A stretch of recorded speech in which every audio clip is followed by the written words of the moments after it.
this story has probably been told, I don't know, 10 times on this pod, but we've never heard it from you, or I haven't since I've been on. The one about your first AHL fight. NHL, right? No, it was American League. Oh, American yeah. And I don't know if it was my first fight, to be honest with you. That one, the Gavin Morgan beatdown. Yeah. Beatdown in Salt Lake City. I think because we have so many new listeners, we got to tee this up for them. Well, I always hear you guys reference it too. I love when you crack it out. Like I hear you on TNT. Stories You're like, check the game notes, bud. It's a great line. Spittin Chiclets lexicon. Yeah, it is. And you're the reason it happened. You created an iconic line in hockey. Oh, it's so true. You got to check the game notes. I went through a bad phase where I thought I'd play better if I didn't check the game notes.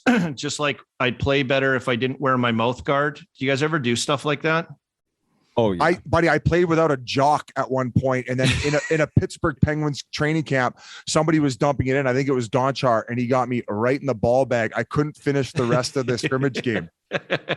And they're like among all the stupid shit I did in that organization, like getting in bar fights, like they were like, what's going on? I'm like, I got hit right in the balls. And they're like, well, okay. And I'm like, I'm not wearing a jock. And then I think that trickled up, and then another trip to the fucking ECHL. He didn't wear a jock because he said, maybe if I catch one in the dick, it'll make me last a little longer in bed.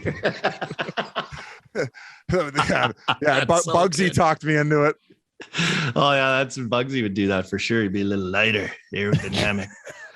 But yeah, with that, I was just going through a weird thing because the game's 90% mental, right? So I was like, I figured if I don't look at the other team's game notes and I just play them straight up, I'm not overthinking it. Like I just prepare like I'm going to play great. I don't want to prepare like I know that guy has 90 points, or I know that guy, does this. I'm just going to play.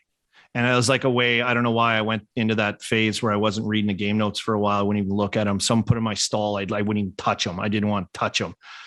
Well, needless to say, yeah, check the game notes, boys. Like I get out there. Yeah, Gavin Morgan, like smaller, skilled guy. I actually talked to him about this too. He loves it. He loves it. He got an eye injury apparently, and he was wearing a visor. So he's like a little visor guy, like pretty decent player, but like feisty.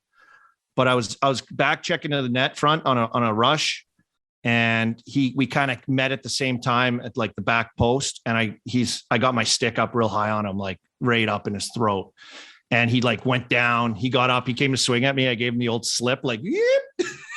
So he like windmilled by me, and then I threw him down on the ground again, like just big dogging him, like. Then I go sit in the penalty box. He comes by on Captain Morgan, one leg up, like gives me the throat slit. And I'm like, oh, here we go. I was like, here we go. Then we're in the box. He's yelling at me. He throws a water ball at me, hits someone in the running the score clock in the head. He goes, sorry, just starts giving it to me again. I'm like, this is crazy. So then our penalties are up, like the coincidentals, and we got to skate back across the bench, to the bench across the ice. And that's when I was on the bench and I was all fired up. I'm like, I'm going, this guy, he's little, like perfect. Like I got this guy. I'm just going to string him out. And I looked down the bench after I was telling all the boys, I'm going to fight this guy next shift for sure. We're going. I looked down, his trainer's taking his visor off. Cause I guess he never really wore a visor. He just had he took a puck in the eye and he had to wear a visor. So his trainer's like taking his visor off. I see him. He's just like making a cast on his wrist with tape. Like he's like looking up at me, taping his wrist, keeps looking over. And then, yeah, that's when I next shift got out there right by the penalty boxes again. He came at me, made a little play, kind of sucked him in, little pop pass to the middle, cold shouldered him. He goes down.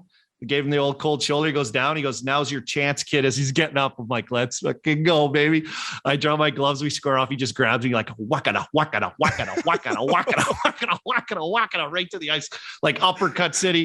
I'm going off the ice. They're like slow-moing it on the Jumbotron. I can barely see out my eyes. Oh, just brutal beatdown.